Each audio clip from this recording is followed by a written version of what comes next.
feeling like a shark in a shrimp tank. Big fish, small pond in the shrimp tank. Hey everybody, welcome to the Shrimp Tank here, right here in the Shrimp Tank studios. We're actually virtual today as we have been with the coronavirus here. I'm your host, Ted Jenkins, missing my co-host Lee Heisman today. He's down at the beach working on his muscles and his tan and maybe having some food. He might even be eating at a restaurant. We don't know about that. But the Shrimp Tank, every single week we bring to you some of the brightest and best CEOs, entrepreneurs, and owners in and around the city of Atlanta and the state of Georgia. And every week on the Shrimp Tank, we get to talk to you about not only this combination of street smarts, but the combination of book smarts, because you have to have a little bit of both to succeed as an entrepreneur. And we're better to learn about entrepreneurship from other entrepreneurs who are basically going through the trenches and going through those fights like you are right now, especially with the coronavirus. I recently had seen a study here. It showed that 92% of businesses say they were negatively affected by the pandemic. So it isn't just one or two of us going through this, it's all of us going through this. And so every single week we bring you again some of our favorite guests. Cool stuff today. In just a few minutes, I'll be bringing in my guest today, Shani Goodwin, who's the CEO of Communiqué. We're going to be talking about all kinds of things, especially about marketing and business planning and how you can grow your business. As always, if you want to hear a replay of all of the 250 or so CEOs that we've interviewed here in Atlanta, people like Jim Ellis of Jim Ellis Chevrolet, the Williamson brothers of Williamson Barbecue, we've been able to interview some of the biggest blue collar and white collar business owners. Look, there's no wrong or right way to do this. There's so many people have built cool businesses. So you can always download us at Apple Podcasts, Google Play, Stitcher, SoundCloud, anywhere around the internet. Of course, on iHeartRadio, where we have thousands of listeners that follow us every single week right here on the Shrimp Tank. And watch the videos that we have online. Our entrepreneurs tell great stories that can help you either thrive in your business today or survive, or if you're thinking about starting a business, you don't have to make the mistakes that some of us have made before. And thanks to all of our affiliate cities in Seattle, Los Angeles, Houston, Little Rock, Charleston, Boston, Boca Raton, and many others where we're sharing those stories around the country. I want to start off and just tell you it's interesting times right now. A lot of people want to know what's happening financially during this coronavirus. And studies came out on Friday that showed that we have hit an all-time savings rate in America. It has never been higher than it was in the month of April at 33%. So you can tell that a lot of people are hoarding cash right now because they're worried. They're worried about their jobs. Business owners are worried about their businesses. And we're almost in that certainty of uncertainty. So a lot of people don't know. At the same token, you can see the effect on our small businesses about people going out and spending money, because spending was also down to a record low of 13.6% in the month of April. And it says, yes, people are going online and they're spending on Amazon and Wayfair and some of these other digital sites and getting deliveries from Grubhub and DoorDash, but they are just nervous about parting with their cash right now. So for us as business owners, we got to get our consumers out there. We can't all make money and grow as a business if they're not out there spending that money. So I'll tell you, as you think about rebuilding, and I think this is going to be a great conversation with Shani today about rebuilding your business. I think who knows if we're post-coronavirus or not, right? There's still a lot of cases that are happening. I'm not a doctor. I don't know if there's going to be a second wave of this in the fall or not. What I do know as business owners is that we can't predict, but we can prepare. And as you think about where you are right now, ground zero, I totally would recommend that you assess your financial damage right now, right? Run your year-over-year profit and loss statement. Yes, you're down in profit, but the question is by how much? And if you're down in sales, the question is not only by how much, but which part of your sales are down, and how will you figure out to build a short-term business plan today so you can apply some pressure and figure out how to grow your business. And remember, it's not just the financials. Some of you may have lost talent. Maybe you lost your star bartender, or maybe you lost the manager of your retail store, or maybe you lost somebody that just basically did some writing for your company. You have to think about the talent. Here's the good news, I think, as a business owner, because I'm a glasses half full kind of person. And I think, we're all going through the same fight right now. Listen, two great opportunities as I see it today. Number one, there's 40 million unemployed Americans. Now, that is not good news. But the good news is that means there's 40 million people who might be looking for a job. And if you were thinking about trying to find talent you may have not been able to find before, you're going to be able to find some people out there who are really, really talented that might want to join your company if you're looking for them. And two, marketing has never been cheaper.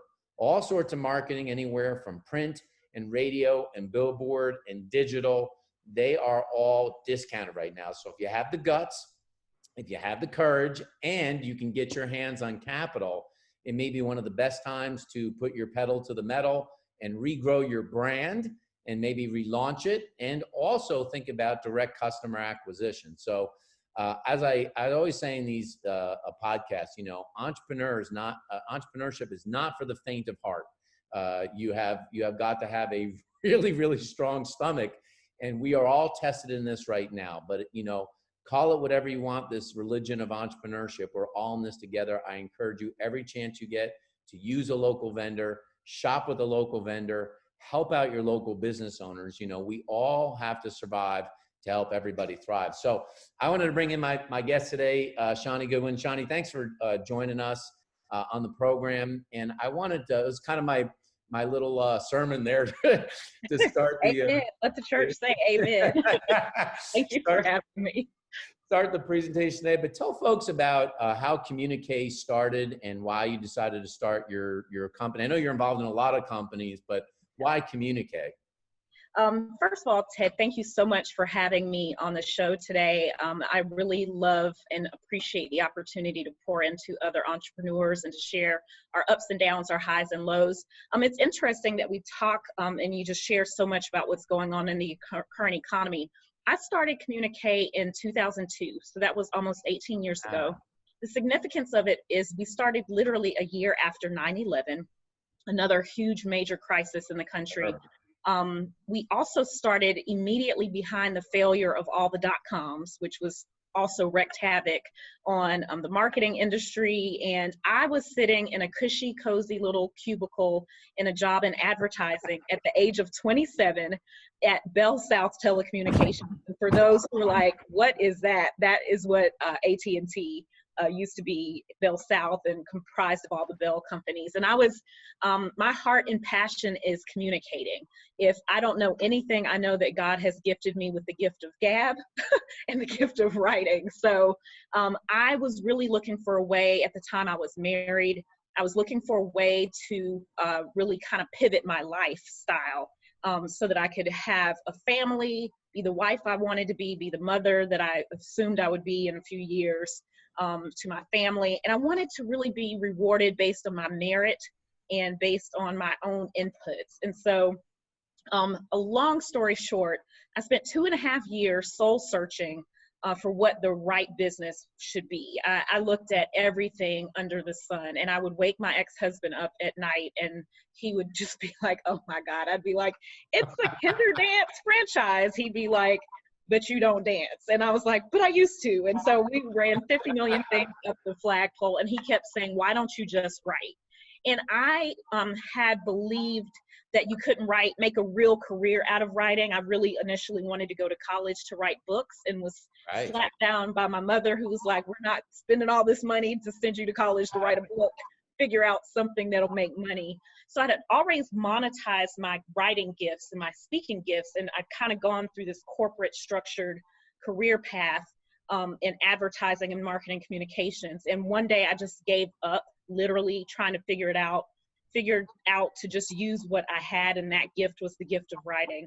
As soon as I made that decision, I got an opportunity to do a brochure for a small nonprofit here in Atlanta. I said, hey, if you let me just be a guinea pig client for me, I'll do it for free. I just want to test kind of this philosophy. And within 5 minutes of the initial consultation, the business model for Communiqué was born, which was truly to create a communications company designed on helping small businesses communicate clearly with their customers. And that was because I had all this training. I had a degree in advertising from Hampton University. I had an MBA in marketing from Mercer University. I had worked in advertising and Marcom. I couldn't just write his brochure. I had to ask a lot of questions, and the consulting piece became very clear that that was just professionally the skill that I had, but the talent and the gift was writing. So we formed Communiqué in 2002. Shani, talk to me about the top of the funnel here. You know, a lot of entrepreneurs, when they start a business, and even some that they have a business today, they have a real difficulty being able to understand how to tell their brand story.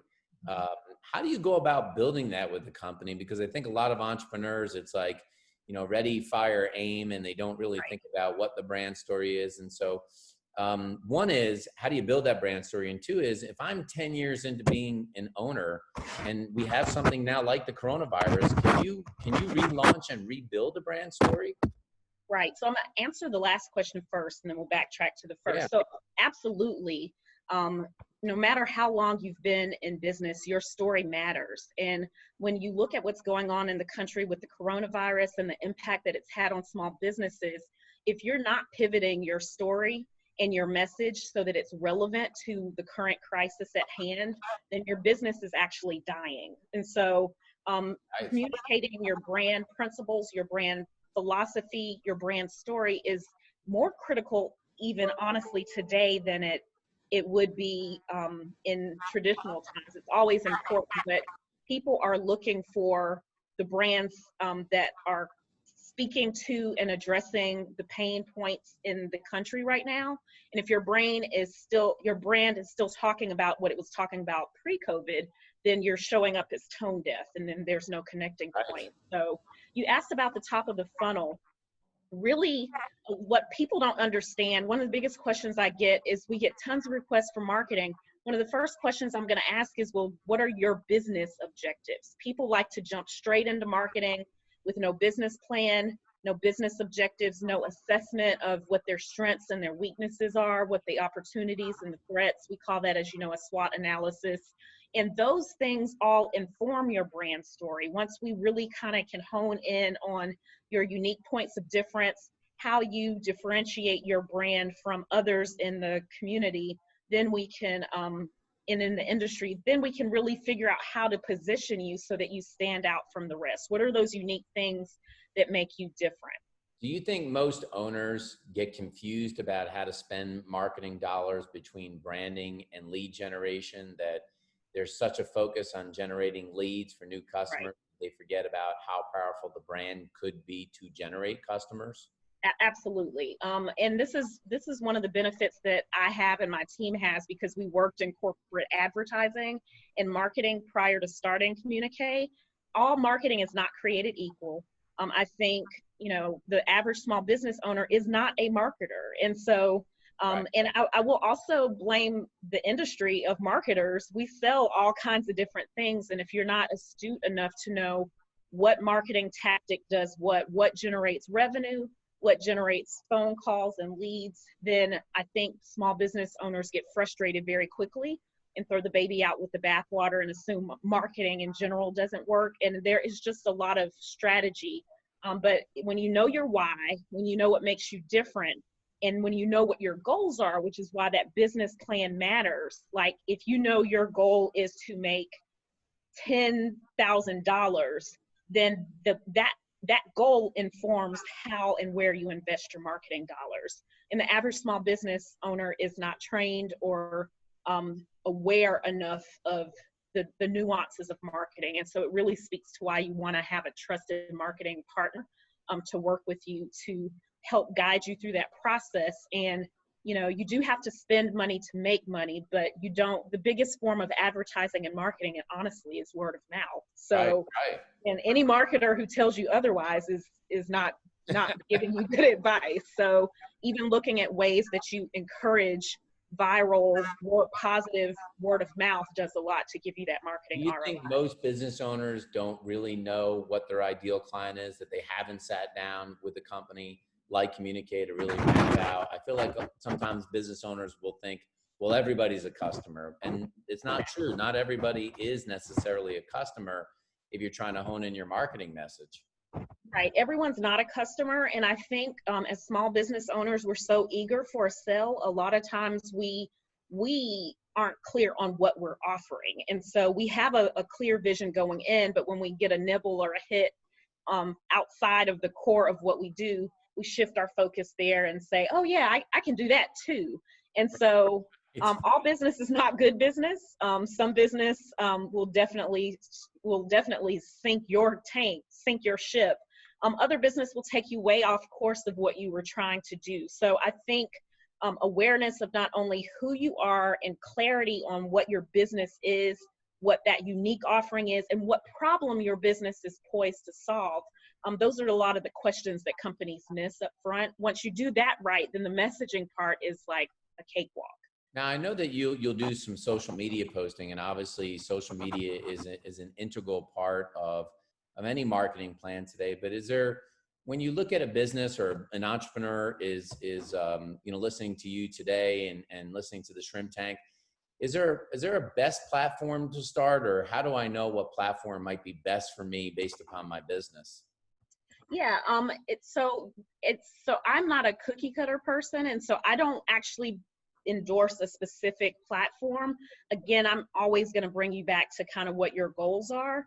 If Right. you are a B2B business and you are selling to businesses, you probably don't need to be promoting on TikTok, even though you love TikTok and TikTok's kind of the latest thing. Right. Or, I do think we are at a point with Facebook where every company needs to have a Facebook presence, but actually putting a lot of spin behind it. It really just depends on who are you knowing and us being able to clearly define who your customers are, what you're offering, what problem you solve. When you figure that out, then we can go fish in the pool where your customers are swimming around. And that's different for every business. So we tend to not do a fire hose approach or like all platforms are created equally. Right. What works for you, Ted, may not work for me. Even though we're both small business owners, it really is defined by the target audience.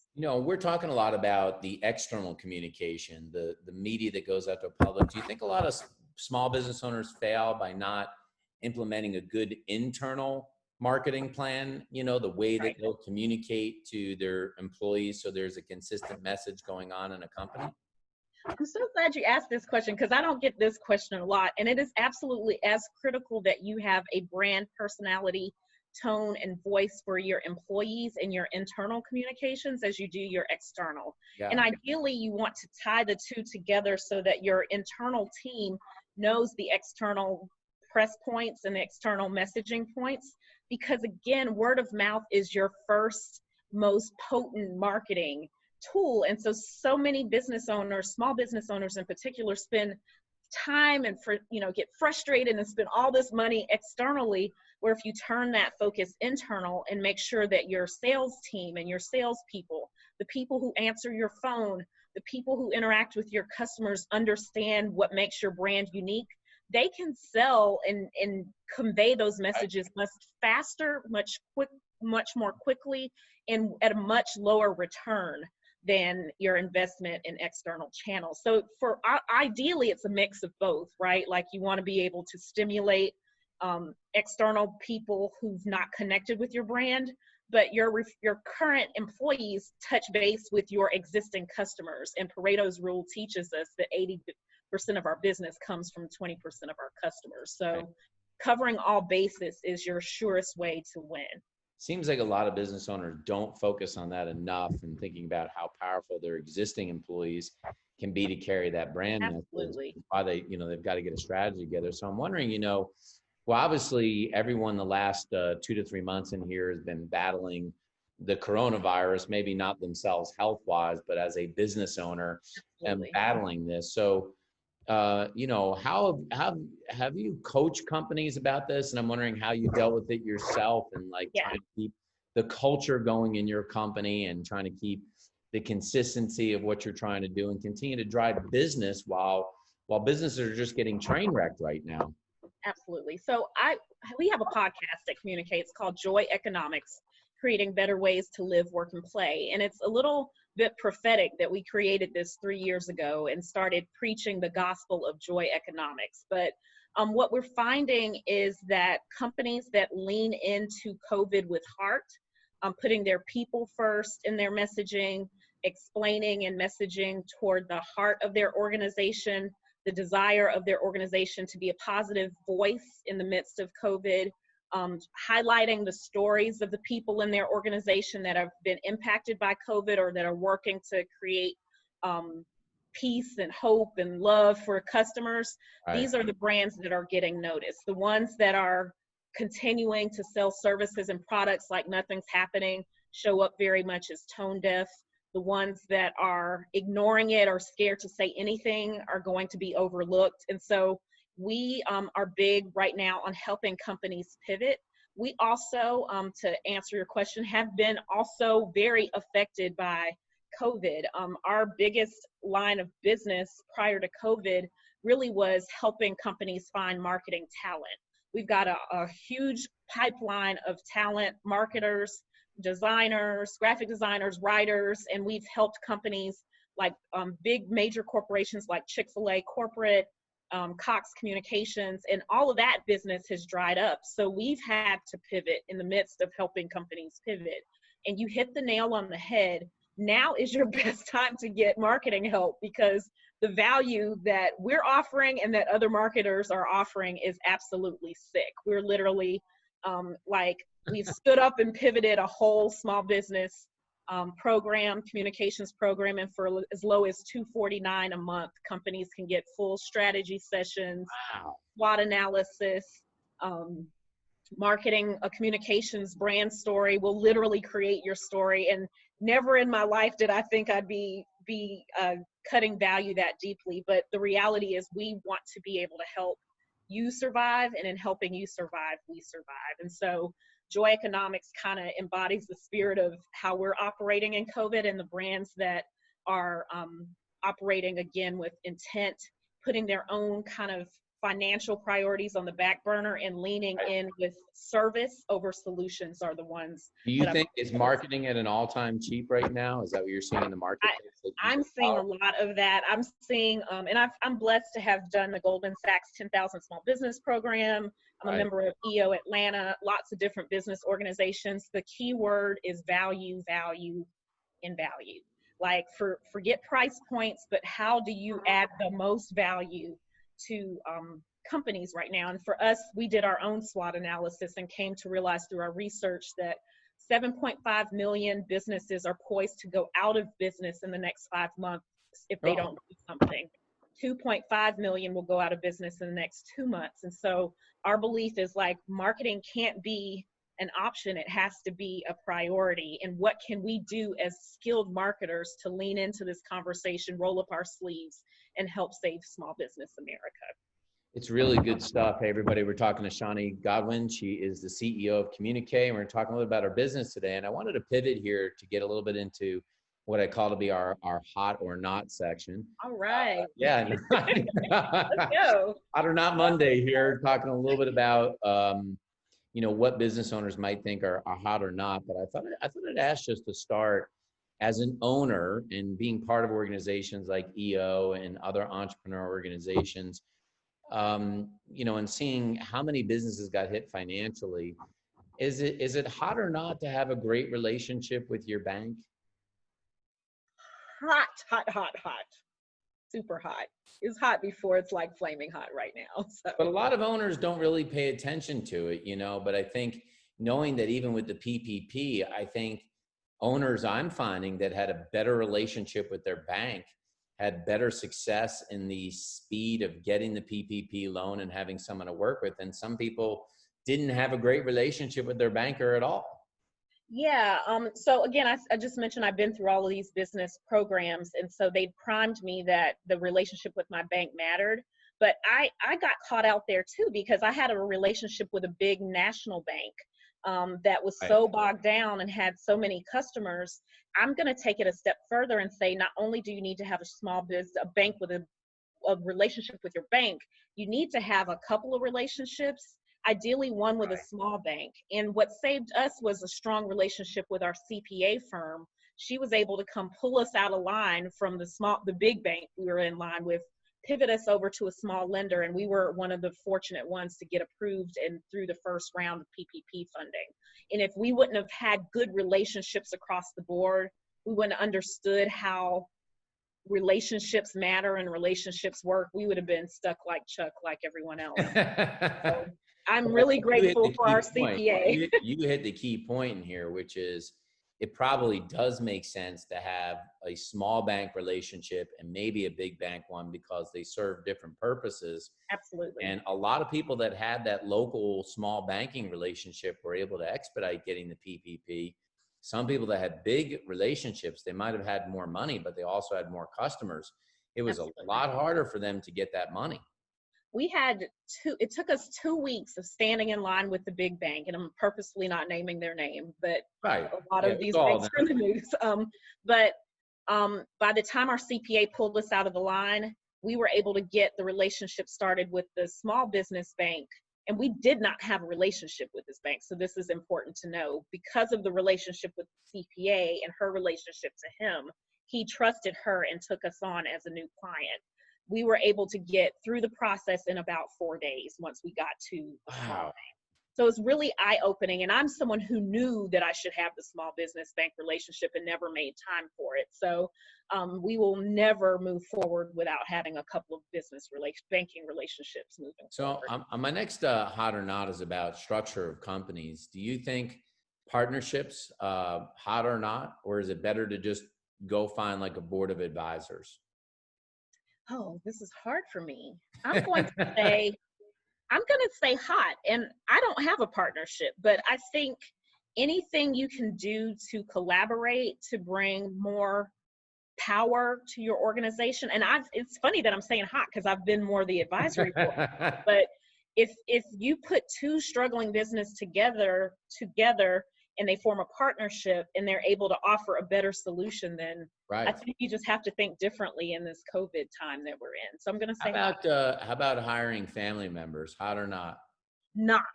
Now I can speak on this. Sure. That is an absolute not. I officially have closed the Shani Godwin family and friend plan as of last year. I have made this mistake for about a good 15 years of my business.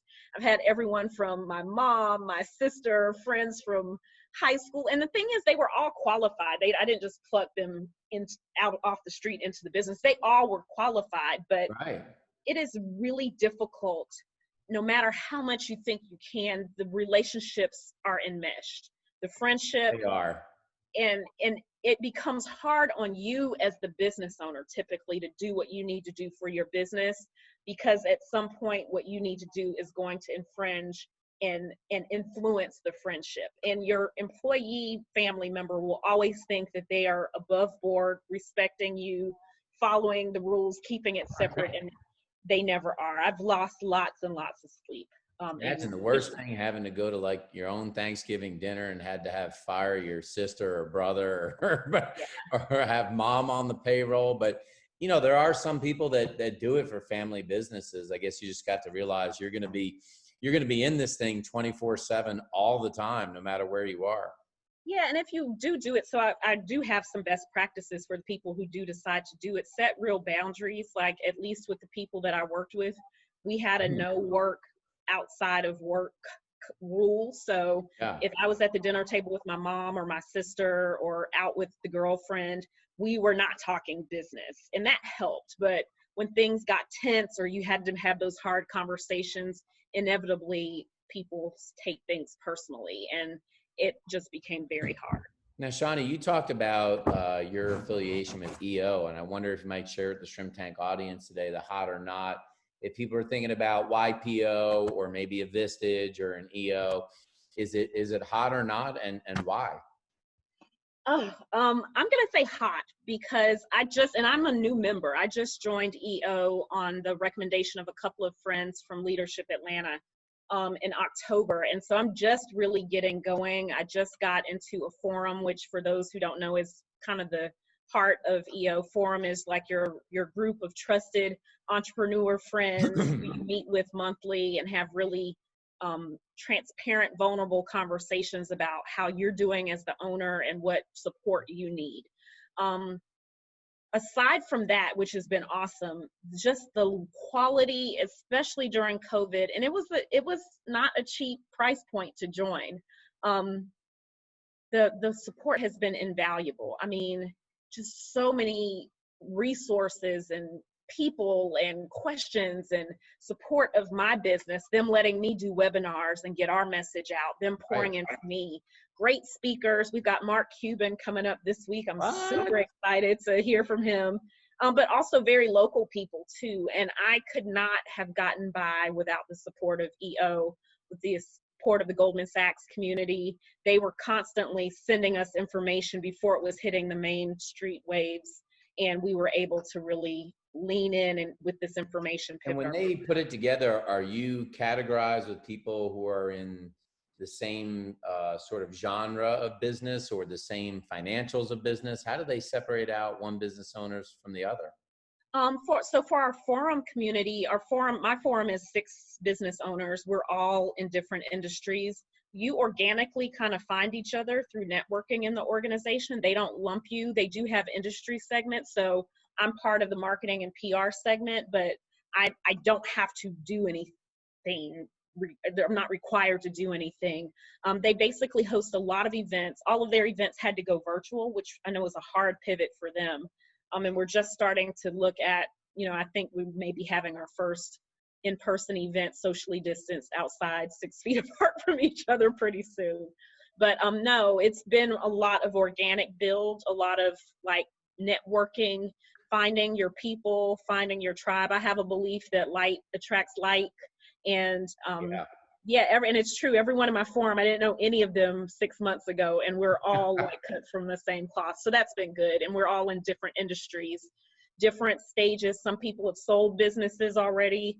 Others are pivoting. Others are coasting and doing well. Others have too much business. So we've all got different things going on, but we all come together once a month for 5 hours to talk about our family, Wow, that's our a business, commitment. and our personal challenges with each other. And it's a really great group. So my last hot or not here, I guess on that vein, is that is it hot or not to share your financials with your employees? Oh, why are you asking me this question? It's a hard decision, or what I've done financials both, so share? I'm trying to decide. Is there a warm button? Warm answer? Honestly, I've done both. I do share our financials with our leadership team because I think it's important for them as the leaders to understand how the business works. It also takes pressure off of me having to steer and guide people toward something they can't see. I have shared down throughout the organization, but I tend to keep it high level, like, guys, this is our goal.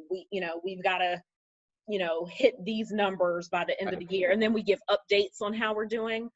But I find with the general employee base, less is more, like giving them a high level view of where we are financially and where we need to be versus getting into all the nitty gritty of the P&L. My leadership team, I'm literally started this year taking them each month through the P&L, helping them understand how to read the income statement, and then ultimately setting a goal for them so that they see how they tie into that. And then we track it monthly so they can see when the numbers start moving in the right direction, like I had a say in that. That's helped me a lot, but I spoon feed it to them versus like the fire hose. They get it all at one time, it's big trouble. But what you're talking about at the larger levels for all the employees is having some bullseye so they know, what might be the key goals or key metrics of the company. Right. Well, and then the employees, everyone wants to know what's in it for me. So I can then put incentive plans and referral, like if we're like refer this amount of small businesses, then them knowing what the goal is and where they fit into the goal helps them drive we all are driving toward the same point in the future. All of the owners today should have heard that one comment here Shani just made, which is like the most famous radio channel of all time, WIIFM. What's in it for me, right? You never know people. You always want people to care about your business, but nobody's going to care about it more than you. I wanted to talk now a little bit about what I call to be the plead the fifth section, but these aren't really, they're not those kind of plead the fifth questions. Okay. But they're cool questions, and I'm just wondering. You talked in the beginning today about brands. Is there a best brand that you've seen come through this coronavirus that you think they did it really well? I do. I actually just interviewed them for our podcast, and the episode's coming out this week. There are two, honestly. One is well known, one may not be as well known. Hopefully they are in the Atlanta area. There's a little burrito shop, Bell Street Oh Burritos. yeah, yeah, they're Oh great. my gosh, I have loved every minute of their communication. So I just had the owner, Matt Hinton, on our podcast, and we talked about it because I was like, I have to meet you. And so here's, I think, a small restaurant that was struggling, in jeopardy, small local restaurant, 3 outlets, like, what are we going to do? And I each week started craving not only the burritos, but like their emails and what they were going to do to pivot. Very early on, they were like, come get a burrito, we'll give you a roll of toilet tissue. And then that shifted to like, they pivoted and created a Bell Street market where you could start buying some of the produce that they had on hand because they had to get rid of it. You could buy it through the market. They did it right and they did it well. And they got me and I'm probably been the scariest not going out there at all person. They got me out of my condo, down the street, mask and all, to go support them. So they've been great. And I thought the local YMCA did a great job. I wanted to cancel my membership because I was like, this is not a good use of money. Right. Not only were they able to convince me to put it on hold, but then when they communicated that they were using the Y for childcare for essential workers, healthcare people, people who had to go in, they literally converted all the Ys to childcare centers. I was like, okay, I'm not going to cancel my membership. And I thought that was an amazing pivot. You did a great job with the gyms as well. Being one of the first places to figure out how to let people go back and use their gym at the Y as well. Right, exactly. So I thought they did very smart pivoting, and it just speaks to kind of what we've been communicating to small businesses. You have to sell solutions right now. Your services don't matter. You got to sell solutions. Is there one brand you saw that you thought, no, and they just did it wrong here? I haven't really focused on that. I'm sure there are a lot that could come to mind. I can't think of one off the top of my head. I think more than anything, I saw a lot of brands just not say anything. And I think that's dangerous, to just camp out, hug a tree. And I think a lot of business owners I talked to were scared to say anything because they didn't want to be tone deaf. They didn't want to seem insensitive. But I think you should always be communicating. You should always be connecting. And you should, in this situation, acknowledge. So we talk about lean into what's really happening. We can't turn a blind eye to it. We can't pretend it's going away. You have to kind of accept reality, and what you do, and you swallow that pill, like, this is here, this is happening.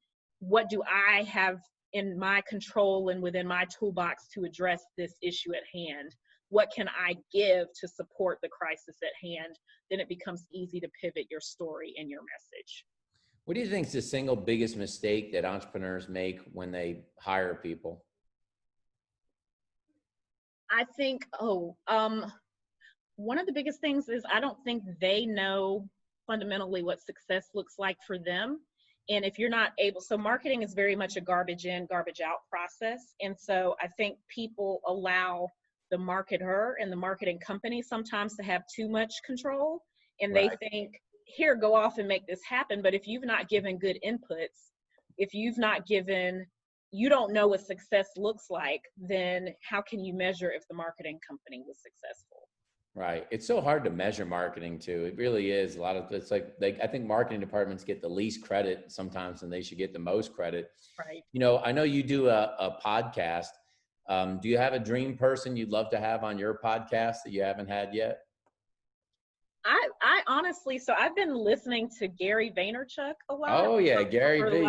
Got to deal with the F-bombs, but Exactly. I've got to figure out how to get through that. I started listening to his curse. Do you know he has a curse-free version of his? Oh, podcast? Does he?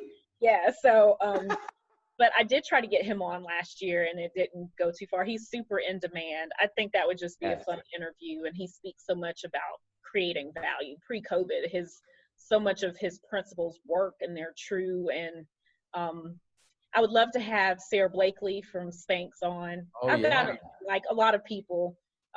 If I go real big, Oprah, like keep going. Dalai Lama, like everybody. But, all we need to make it is we need Oprah, Sarah Blakely, and Gary V. Then it'll be complete.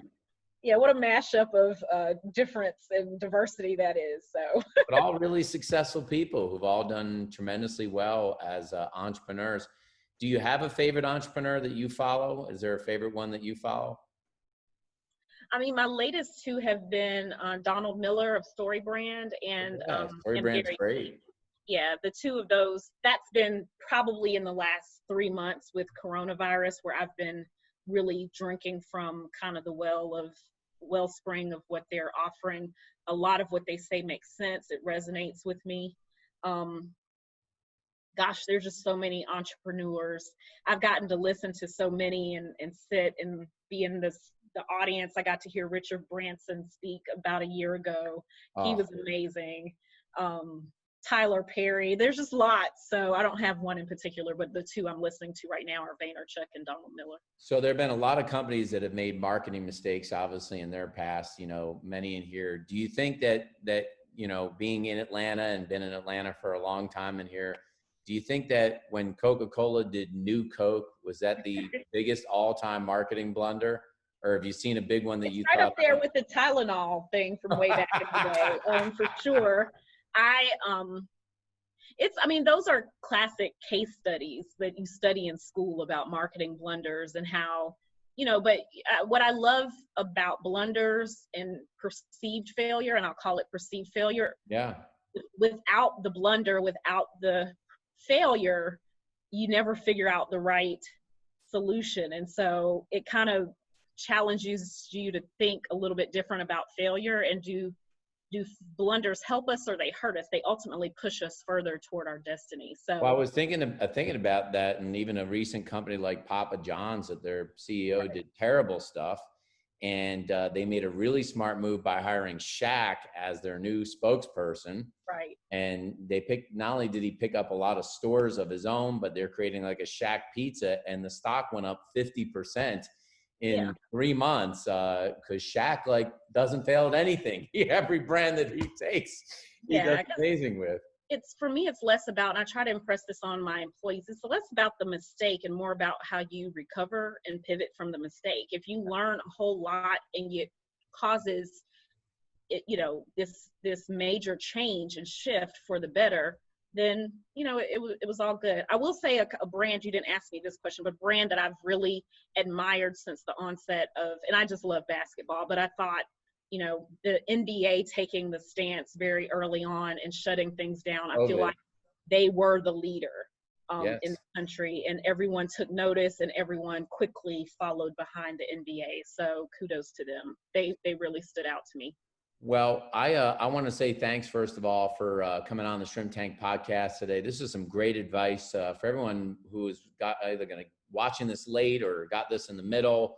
You should go back to shrimptankpodcast.com. We'll not only put this all on video, we'll have it on audio too, so you can listen to it in your car. You mentioned during the podcast today that you've got, sounds like a program now for $249 a month, where this sounds like a ridiculously great deal for a company that needs to get brand help and coaching and all of that right now. How can they get in touch with you for listeners that are here and use your help right now in a time of need where a lot of people need help? Absolutely. We are on a mission to save 5,000 small businesses. I shared the stats with you earlier. So that's what this is all about. We're rolling up our sleeves. We've already had our first few clients come in. They're super excited. Everyone's so overwhelmed with the value that we're creating. If you want to take advantage of that, especially now during COVID, all you have to do is go over to mycommunicationsplan.com. mycommunicationswithansplan.com, and you can sign up today. All the information is there and our team is ready. We got marketing coaches. You'll be assigned a marketing coach who will take you through the strategy exercises, help you create your content, give you content calendars, social media posts, a 30-day out the gate calendar of content, and they will keep up with you for the next 6 months, checking in and making sure you've got that lifeline back to our organization. So we're really excited.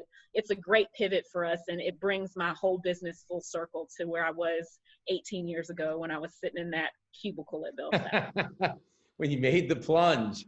I made the plunge. It took me 18 years to figure it out, but Folks, as Shani said today during the broadcast in here, it could be 2.5 million businesses that might go out of business in the next 2 months in here. So sometimes it's fight or flight, and you've got to get your stuff together. And this is a tremendous opportunity to get a experienced, seasoned marketing company to basically sit with you with tons of coaches and get you that help. So not only can you survive, but then you could really launch and thrive as we exit, hopefully, out of the coronavirus and get all small businesses back up and going, because we need you. This is how the jobs get created in America, on the backs of entrepreneurs like Shani and myself and others out there who are working hard every day to try to create a better place for people to buy products and services and a better place to work. So thanks so much for coming on the program today.